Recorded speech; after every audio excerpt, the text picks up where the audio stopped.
So, very good morning to all my dear students. I, Dr. Bhargav Soni, welcome you all to the most interesting, effective, and exciting way of learning brought to you by LN Digital. હું LN Digitalના YouTube platform પર આપનું હાર્દિક સ્વાગત કરું છું. તો બેટા આપણે આજે ચર્ચા કરવા જઈ રહ્યા છીએ ઝૂઓલોજીનું સૌથી બેઝિક ચેપ્ટર ધેટ ઇઝ પ્રાણી પેશી એટલે કે એનિમલ ટિશ્યુ. બેટા chapter number 7 page number 100 NCERT માં આ ચેપ્ટર મેન્શન છે બેટા. ઓકે, તો બેટા આપણે શરૂઆત કરીએ છીએ આમાં પ્રાણીની. તો પ્રાણી પેશીની પ્રસ્તાવના પહેલા બેટા આપણે વાત કરી લઈશું કઈ કઈ પ્રકારની પેશીઓની આપણે આમાં ચર્ચા કરવા જઈ રહ્યા છીએ બેટા. તો આમાં આપણે ચર્ચા કરવા જઈ રહ્યા છીએ બેટા 4 પ્રકારની પેશીની. એ 4 પ્રકારની પેશી જે છે અહીંયા મેન્શન કરેલી છે. ફર્સ્ટ એન્ડ ફોરમોસ્ટ જે છે ચેતાપેશી છે, સેકન્ડ ઇઝ અધિચ્છદીય પેશી, થર્ડ વન ઇઝ સંયોજક પેશી અને ફોર્થ જે છે એ સ્નાયુ પેશી છે બેટા. બરાબર, આ 4 પેશીને ભણતા પહેલા આપણે ચેપ્ટર નંબર 4 પર આવો. એનિમલ કિંગડમ જે છે એટલે કે પ્રાણી સૃષ્ટિ છે. પ્રાણી સૃષ્ટિમાં બેટા આપણે વાત કરીએ છીએ પ્રાણીઓની. તો કોષોની સંખ્યાના આધારે બેટા પ્રાણીઓના આપણે 2 પ્રકાર કન્સિડર કરીએ છીએ બેટા. ઓકે, એ 2 પ્રકાર કયા છે? તો બેટા એકકોષીય પ્રાણીઓ અને બહુકોષીય પ્રાણીઓ. એકકોષીય પ્રાણીઓ જે છે એમાં બધા જ કાર્ય, દાખલા તરીકે શ્વસન થઈ ગયું, પાચન થઈ ગયું, ઉત્સર્જન થઈ ગયું, પ્રજનન થઈ ગયું, એ બધું જ એકક જ કોષ દ્વારા થતું હોય છે. બરાબર બેટા, અહીંયા સરસ મજાનું એક્ઝામ્પલ અમીબા બતાવેલું છે બેટા. અમીબામાં જે છે ગેસિયસ એક્સચેન્જ, કાર્બન ડાયોક્સાઇડ અને ઓક્સિજનનું જે એક્સચેન્જ જે છે એ તેની જનરલ બોડી સરફેસ પરથી થતું હોય છે, શરીર સપાટી પરથી થતું હોય છે બેટા. એ જ પ્રમાણે એ લોકો જે છે ફૂડનું એંગલ્ફમેન્ટ. ઓકે, પોષણની વાત કરીએ બેટા તો પોષણ જે છે ન્યુટ્રિશન. ન્યુટ્રિશનની અંદર તમે કઈ કઈ વસ્તુનું કેટેગરાઇઝ કરો છો? તો ન્યુટ્રિશનમાં તમે ફૂડનું અંતઃગ્રહણ એટલે કે ઇન્જેશન મેન્શન કરો છો, અંતઃગ્રહણ કરો છો. ઇન્જેશન થયા પછી ફૂડને શું કરે છો? તમે ડાયજેસ્ટ કરો છો. તો ડાયજેશન એટલે કે પાચન કહેવાય. ડાયજેશન પછી આપણે શું કરીએ છીએ બેટા? એબ્ઝોર્પ્શન. એબ્ઝોર્પ્શનને કહેતા હોઈએ છીએ અભિશોષણ. ફોર્થ ઇઝ એસિમિલેશન બેટા, એટલે કે સ્વાંગીકરણની પ્રોસેસ કરતા હોઈએ છીએ. અને લાસ્ટ વન ઇઝ ઇજેશન બેટા. ઇજેશન એટલે કે ત્યાગ. બરાબર, અપાચિત જેટલો પણ ખોરાક છે એ ખોરાકને આપણે શું કરી દે છે? બોડીમાંથી બહાર ત્યાગ કરી દેતા હોઈએ છીએ બેટા. ઓકે, તો અહીંયા ફૂડનું એંગલ્ફમેન્ટ કરતી અમીબા બતાવી છે. સ્યુડોપોડિયા ડેવલપ એટલે કે કૂટપાદ ડેવલપ કરીને એ કરતું હોય છે ફૂડનું અંતઃગ્રહણ. ત્યાર પછી પાચનની પ્રક્રિયા છે, શ્વસનની પ્રક્રિયા છે, કોષીય શ્વસન જે છે એ બધું જ એક જ કોષ દ્વારા થતું હોય છે. બરાબર, ઉત્સર્જનની પ્રક્રિયા થઈ ગઈ, પ્રજનનની અહીંયા પ્રક્રિયા મેન્શન કરેલી છે. એક કોષમાંથી 2 કોષ બનવાની જે પ્રોસેસ છે બેટા અહીંયા બાયનરી ફિશન એટલે કે દ્વિભાજન મેન્શન કરેલું છે, જેના કારણે એ જે છે કન્ટિન્યુટી ઓફ લાઈફ, ઓકે, જીવનની સાતત્યતા મેન્ટેન રાખે છે બેટા. ઓકે, બહુકોષીય પ્રાણીઓ, સે ફોર એક્ઝામ્પલ બહુકોષીય પ્રાણીઓમાં તમે પ્રાણી સૃષ્ટિમાં આવો તો કોષ્ટાંતરી સમુદાયનું પ્રાણી જળવ્યાળ અહીંયા મેન્શન કરેલું છે. કેમ જળવ્યાળને જ અહીંયા મેન્શન કરી?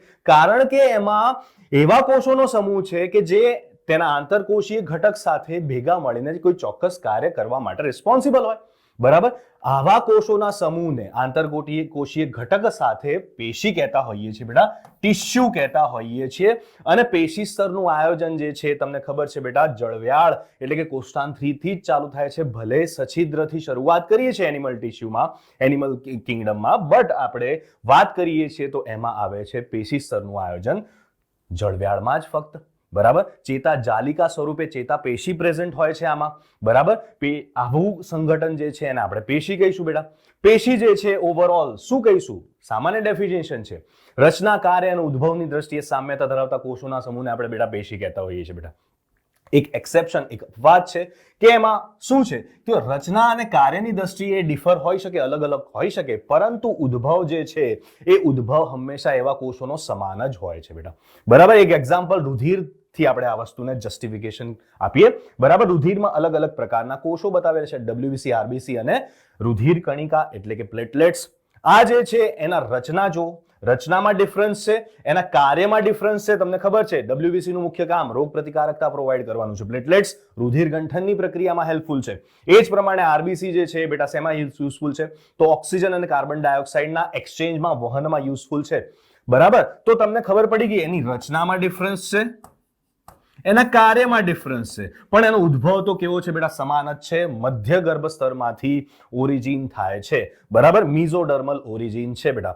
એ જ વસ્તુ અહીંયા મેન્શન કરેલી છે બેટા કે આ લોકો રચનાની દ્રષ્ટિએ અલગ હોઈ શકે છે, પણ ઉદ્ભવ મધ્ય ગર્ભ સ્તરમાંથી જ થતો હોય છે. હવે ઓવરઓલ બેટા સમજીએ કે વિજ્ઞાનની એવી શાખા જે પેશીનો અભ્યાસ કરે એ શાખાને આપણે શું કહેતા હોઈએ છીએ બેટા? પેશીવિદ્યા, હિસ્ટોલોજી કહેતા હોઈએ છીએ.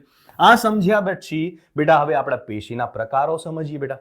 ઓકે, પેશીના મુખ્યત્વે કેટલા પ્રકારો છે બેટા? તો પેશીના મુખ્યત્વે 4 પ્રકારો છે. ફર્સ્ટ એન્ડ ફોરમોસ્ટ અધિચ્છદીય પેશી. અધિચ્છદીય પેશી એટલે કે એપિથેલિયલ ટિશ્યુ. સેકન્ડ જે છે એ સંયોજક પેશી છે. થર્ડ વન ઇઝ સ્નાયુ એટલે કે મસ્ક્યુલર ટિશ્યુ છે બેટા. અને લાસ્ટ વન ઇઝ ચેતાપેશી એટલે કે ન્યુરલ ટિશ્યુ છે. રચના અને કાર્યની દ્રષ્ટિએ બેટા આ પેશીના પ્રકાર જોવા મળતા હોય છે, બરાબર બેટા? ઓકે, અહીંયા હ્યુમન બોડી બતાવેલી છે બેટા, ધ્યાનથી સમજજો. હ્યુમન બોડીમાં અલગ અલગ કમ્પોનન્ટ્સ જે છે એ મેં અહીંયા શો કરેલા છે બેટા. ઓકે, આ અલગ અલગ કમ્પોનન્ટ્સ જે છે એ શું કહેવા માંગે છે તમે કન્સિડર કરી શકો છો. જોઈએ એક પછી એક. બેટા આ જે છે હ્યુમન બોડીમાં સ્નાયુઓ બતાવેલા છે, બરાબર? સ્નાયુઓ જે છે સ્નાયુ પેશીને સાથે કોરિલેટ થશે, બરાબર બેટા? સ્નાયુ પેશી ફર્સ્ટ એન્ડ ફોરમોસ્ટ છે, બરાબર? અહીંયા બતાવેલી છે. અહીંયા જે છે કંકાલ બતાવ્યું છે બેટા, બરાબર? કંકાલ જે છે ખૂબ જ જરૂરી કમ્પોનન્ટ છે. જો કંકાલ ના હોય તો આપણી બોડી જેલીની જેમ પડી જાય, બરાબર? ઓકે, કંકાલ જે છે, કંકાલ તંત્ર જે છે એ કોનું એક્ઝામ્પલ છે? તો કંકાલ તંત્ર જે છે એ સંયોજક પેશીનું એક્ઝામ્પલ છે, બરાબર બેટા? જે જોડવાનું કામ કરે છે, કનેક્ટિવ ટિશ્યુ છે, બરાબર? કંકાલ તંત્ર મેન્શન કરેલું છે. એ જ પ્રમાણે અહીંયા શું બતાવ્યું છે? રુધિર પરિવહન તંત્ર બતાવેલું છે બેટા. રુધિર પરિવહન તંત્રમાં બ્લડ જે છે, રુધિર જે છે કોનું એક્ઝામ્પલ છે? તો રુધિર પણ સંયોજક પેશીનું જ એક્ઝામ્પલ છે બેટા, બરાબર? વિશિષ્ટ સંયોજક પેશી, પ્રવાહી સંયોજક પેશી છે રુધિર, બરાબર? ફોર્થ કમ્પોનન્ટ જે છે બતાવ્યો છે એમાં ચેતાતંત્ર બતાવેલું છે. સીએનએસ અને પીએનએસ મેન્શન કરેલા છે. એનો બેઝિક ફંક્શનલ ફંડામેન્ટલ યુનિટ જે છે કોણ થઈ જાય? ચેતાકોષ. અને અહીંયા ઇન્ડિકેટ કરી છે ચેતા પેશી, ઓલરાઈટ? અને આ જે છે એ શું બતાવ્યું છે? ડાયજેસ્ટિવ સિસ્ટમ બતાવેલી છે બેટા. ડાયજેસ્ટિવ સિસ્ટમ એટલે કે પાચન તંત્ર. પાચન તંત્રમાં જે પાચન માર્ગ છે એ પાચન માર્ગનું અસ્તર બેટા, એની અંદર કઈ પેશી હોય? તો અધિચ્છદીય પેશી હોય છે બેટા.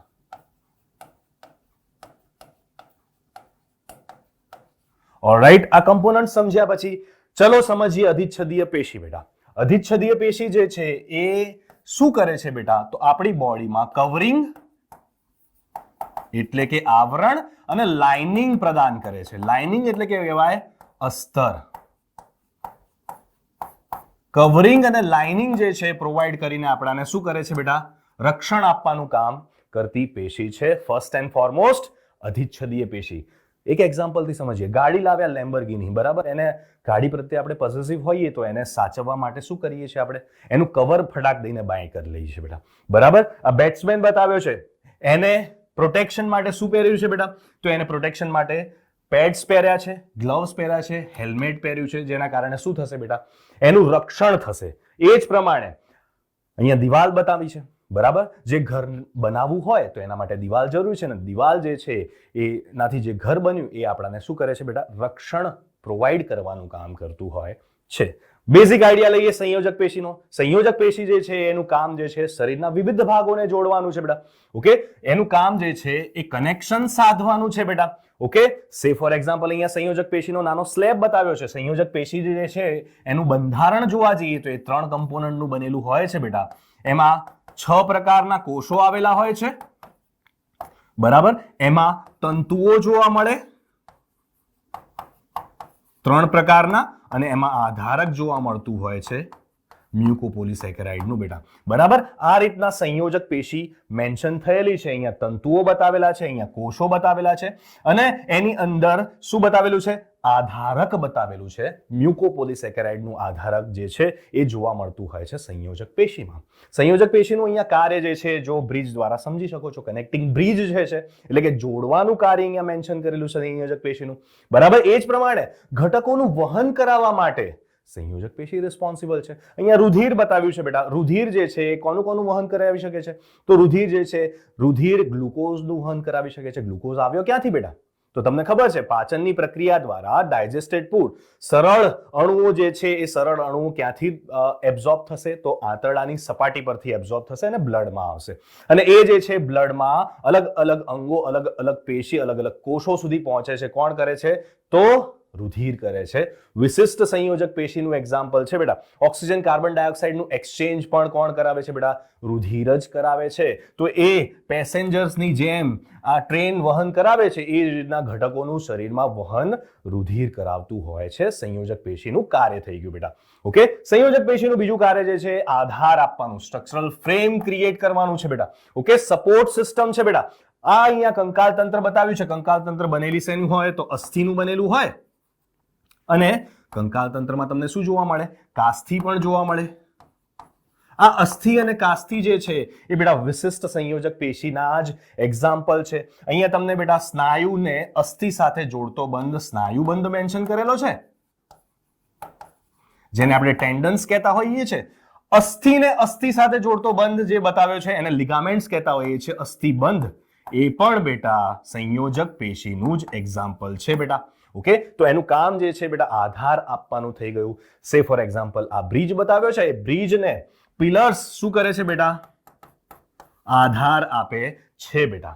ઓકે, હવે આપણે સમજીએ એક નાના વિડીયોથી. આ બાળક દોડી રહ્યું છે બેટા. ઓકે, આ દોડવાની ક્રિયા કરી રહ્યું છે બેટા તો કેવી રીતના થાય છે તો એની બોડીમાં કંકાલ તંત્ર પ્રેઝન્ટ છે, સાથે સાથે એની બોડીમાં ઐચ્છિક ક્રિયા કરાવવા વાળા ઐચ્છિક સ્નાયુઓની પ્રેઝન્સ છે બેટા. જે કંકાલ સાથે સીધા જોડાયેલા હોય એવા સ્નાયુઓને આપણે કહેતા હોઈએ છીએ કંકાલ સ્નાયુ બેટા. તો તમને આઈડિયા આવી જ ગયો હશે બેટા હું કોની વાત કરી રહ્યો છું બેટા. હું વાત કરી રહ્યો છું મસ્ક્યુલર ટિશ્યુ એટલે કે સ્નાયુ પેશીની વાત કરી રહ્યો છું, જેનું મુખ્ય કાર્ય શું થઈ જશે બેટા હલનચલન અને પ્રચલન, મૂવમેન્ટ એન્ડ લોકોમોશનનું કાર્ય થઈ જતું હોય છે બેટા. કેવી રીતના કરતા હોય છે તો સ્નાયુઓ જે છે એ સંકોચન અને વિકોચનની પ્રોસેસ દ્વારા હલનચલન અને પ્રચલન કરાવતા હોય છે. બરાબર બેટા. ઓકે, હવે ઇમેજિન કરો એ બાળક જ્યારે ચાલતું હતું પગમાં કાંટો આવ્યો, એને કાંટો વાગ્યો. બરાબર બેટા. તો થશે શું તો એને એ ઇન્ફોર્મેશન મળશે. કોના દ્વારા મળશે તો ચેતાપેશી દ્વારા મળશે. બરાબર. તો ચેતાપેશીએ પ્રોડ્યુસ શું કર્યું બેટા ચેતાપેશીએ પ્રોડ્યુસ કર્યું ઉર્મી વેગ એટલે કે નર્વ ઇમ્પલ્સ જનરેટ કર્યા, એનું કંડક્શન કરાવ્યું. બરાબર. એના બેઝિસ પર એને શું કરી દીધું ઇન્ફોર્મેશન રિસીવ કરી કે ના ભાઈ કાંટો વાગ્યો છે, પગ લઈ લેવો પડશે બેટા. બરાબર. તો ચેતાપેશીમાં બેઝિક કોષ જે છે જેને આપણે ચેતાકોષ કહીએ છીએ, અહીંયા ચેતાકોષ બતાવેલું છે, એનું કાર્ય તમને ખબર પડી ગઈ. એ શું કાર્ય કરે છે બેટા તો એનું મુખ્ય કાર્ય જે છે એ નર્વ ઇમ્પલ્સને જનરેટ કરવાનું, એનું વહન કરાવવાનું મુખ્ય કાર્ય છે બેટા. તો ઓવરઓલ અહીંયા આપણે આઈડિયા લીધો ચેતાપેશી, સંયોજક પેશી, કંકાલ તંત્ર જે છે એ કંકાલ તંત્ર પણ સંયોજક પેશીનું જ એક્ઝામ્પલ છે. તો ચેતાપેશી સમજ્યા આપણે, સ્નાયુ પેશી સમજ્યા બેટા, અધિચ્છદીય પેશી સમજ્યા અને સંયોજક પેશી સમજ્યા. આ 4 પ્રકારની પેશીને લગતા ક્વેશ્ચન્સ જોઈ લઈએ બેટા. Okay, first and foremost question, પેશીના અભ્યાસને આપણે શું કહીએ છીએ બેટા હિસ્ટોલોજી, પેશી વિદ્યા કહેતા હોઈએ છીએ. હર્પેટોલોજી એ શું છે તો એમ્ફિબિયન્સ અને રેપ્ટાઇલ્સની સ્ટડીને હર્પેટોલોજી કહેવાય. કોન્ડ્રોલોજી એટલે કે કાસ્તીની સ્ટડીને કોન્ડ્રોલોજી કહેતા હોઈએ છીએ. અસ્થિ એટલે કે ઓસ્ટિયોલોજી એટલે કે અસ્થિ વિજ્ઞાનને આપણે ઓસ્ટિયોલોજી એટલે કે અસ્થિના સ્ટડીને કહેતા હોઈએ છીએ બેટા. પેશીના સ્ટડીને આપણે શું કહીશું બેટા પેશી વિદ્યા કહીશું. નોર્મલ. બરાબર. સેકન્ડ નંબરનો ક્વેશ્ચન, કયું વિધાન ખોટું છે બેટા? જરૂરથી જોવાનું છે કે વિધાન સાચું પૂછ્યું છે કે ખોટું પૂછ્યું છે. એકકોષી સજીવમાં બધા જ કાર્યો જેવા કે પાચન, શ્વસન તથા પ્રજનન એક જ કોષ દ્વારા થાય છે. વિધાન સાચું છે. આરબીસી કાર્બન ડાયોક્સાઇડ અને ઓક્સિજનનું વહન કરે છે. વિધાન સાચું છે. ડબ્લ્યુબીસી રુધિર ગંઠનમાં મદદ કરે છે તો ના, ડબ્લ્યુબીસી નું મુખ્ય કાર્ય છે રોગ પ્રતિકારકતા પૂરી કરવાનું. બરાબર. અને રુધિર એ મધ્ય ગર્ભ સ્તરમાંથી ઉદ્ભવે છે, એ પણ વિધાન સાચું છે. તો correct answer is third one. Okay, third question જોઈએ બેટા, નીચેના પૈકી કઈ એ સંયોજક પેશીનું કાર્ય છે? તો સંયોજક પેશીનું કાર્ય જે છે વિવિધ અંગોને જોડવાનું છે બેટા. ઓકે, કનેક્ટિવ ટિશ્યુ એનું નામ છે, એના બેસિસ પર એનું કાર્ય છે. બરાબર. ફોર્થ એન્ડ લાસ્ટ ક્વેશ્ચન, કઈ પેશી ઉર્મી વેગના ઉત્પાદન અને વહનમાં હેલ્પ કરે છે? તો બેટા આન્સર ઇઝ ચેતાપેશી. સિમ્પલ ક્વેશ્ચન છે. So that's it for now. Okay, એના પ્રકારો ડિટેલમાં ભણવા માટે tune in to our Allen digital application. My name is doctor Bhargav Soni and I'll see you in the next session. Thank you very much guys. Have a great day. Bye.